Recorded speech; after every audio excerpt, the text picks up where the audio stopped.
आम्ही ते खोनी धामटान म्हणतात त्याला. आधी आम्हाला खोनीचं इंस्टाग्रामवर आलेलं, त्या इंस्टाग्रामवर आलं म्हणून आम्ही गेलो बुक करायला रूम. आम्ही बुक केले 2 रूम. थोडे थोडे पैसे सुरुवातीला दिले, मग नंतर परत परत परत मागत गेले. तसे तसे आम्ही असे सगळे मिळून 5-5.5 लाख रुपये आम्ही दिले. आणि आम्हाला बोलला का तुम्हाला 10 तारखेला रूम देणार. 10 तारखेला तर सगळं हे झालं, तिकडून सोडून ते लोक पळून गेले. पहिला जानेवारीमध्ये देणार होता, नंतर जानेवारीमध्ये बोलला नंतर देतो असं करत करत 15 दिवस, महिना, 15 दिवस असं करत करत आम्हाला पार एप्रिलची 10 तारीख सांगितलेली त्यांनी. पण त्या दिवशी पण आम्हाला रूम दिला नाही आणि तो पळून गेला.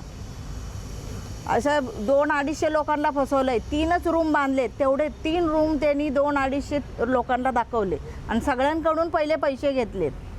काय रूम स्वस्त आहे म्हणून माणसांनी घेतले, कर्ज करून, सोनं ठेवून, बँकेचं कर्ज केलं, कुणी घरं विकली, असं करून करून घेतलं. पण त्यांनी काय दिलंच नाही ते रूम आम्हाला.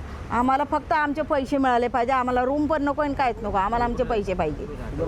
आम्ही राहायला मुंबऱ्यात आहे.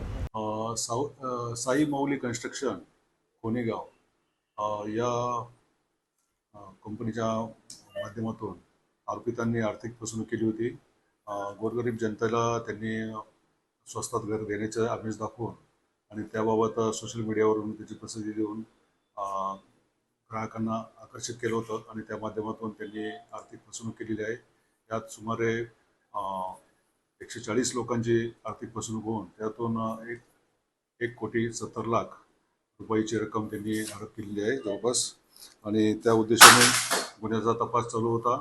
या गुन्ह्यामध्ये मनोज धुमाळ आणि सचिन सुर्वे या 2 आरोपींना अटक करण्यात आलेली आहे. त्यांची दिनांक 19 मे पर्यंत पोलीस कस्टडी मिळालेली आहे. पुढील तपास चालू आहे.